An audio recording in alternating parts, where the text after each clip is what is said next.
নমস্কার, কেমন আছেন আপনারা সবাই? আশা করছি ভালো আছেন। আজ চলে এলাম একটা রেসিপি নিয়ে। আজ বানাবো লাউ বড়ি দিয়ে পোনা মাছের ঝোল।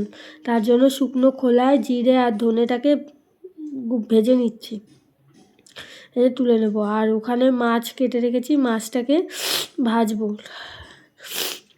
কড়াইতে তেল দিয়ে দিচ্ছি, ঠান্ডা লেগেছে প্রচণ্ড।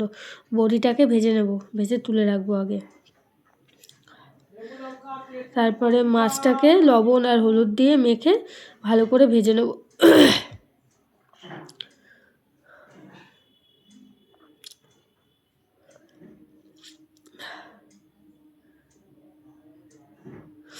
মাছটাকে তেলের উপর ছেড়ে দিচ্ছি, দিয়ে দিচ্ছি মাথাটাও, মাছের মাথাটা ভেজে নেব ভালো করে সব একসাথে।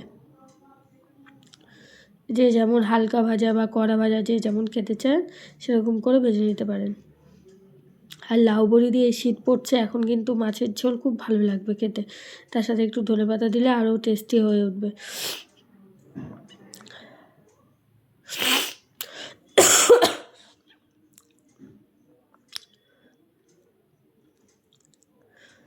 মাছটা ভাজা হয়ে এসছে, এবার তুলে নেব।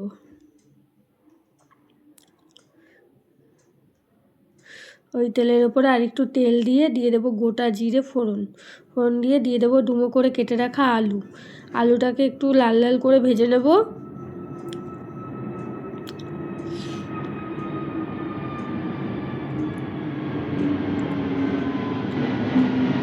এবার দিয়ে দেবো টুকরো করে কেটে রাখা লম্বা লম্বা করে লাউ আর কাঁচা লঙ্কা চেরা।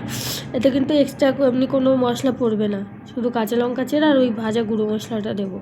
আর একটু নুন হলুদ জিরে গুঁড়ো দিয়ে একটু সামান্য লঙ্কার গুঁড়ো দেবো, না দিলেও চলে লঙ্কার গুঁড়োটা, যদি কালার চান তাহলে একটুখানি দিতে পারেন। লাউটা একটু হয়ে এসছে, এবার দিয়ে দিচ্ছি লবণ জিরের গুঁড়ো, তো কাঁচা জিরের গুঁড়োই দিলাম অল্প, কারণ যেহেতু ভাজা মশলাটা দেওয়া হবে ওই জন্য। একটুখানি লঙ্কার গুঁড়ো দিলাম অল্প পরিমাণে, নাহলে অতিরিক্ত দিলে ঝাল হয়ে যাবে, লাউতে বেশি ঝাল খাওয়া যায় না।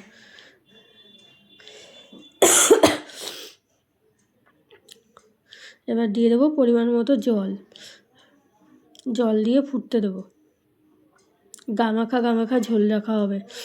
ফুটে এসে এবার মাছগুলোকে ছেড়ে দেবো ঝোলের মধ্যে, দিয়ে সাজিয়ে দিচ্ছি।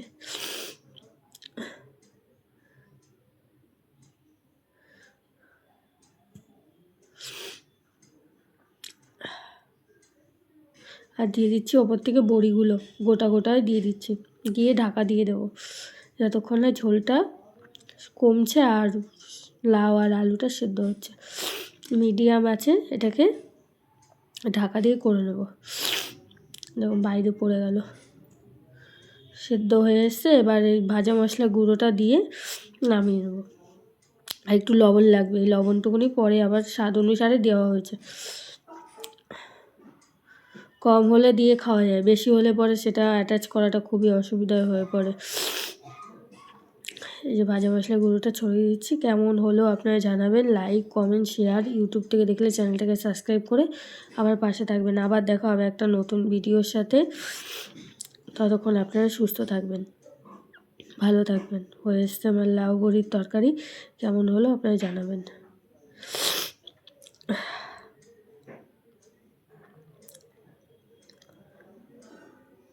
কমপ্লিট। বড়িগুলোও কিন্তু গোটাই আছে, ভেঙে যায়নি। এত মারাত্মক ঠান্ডা লেগেছে বলে বোঝাতে পারবো না।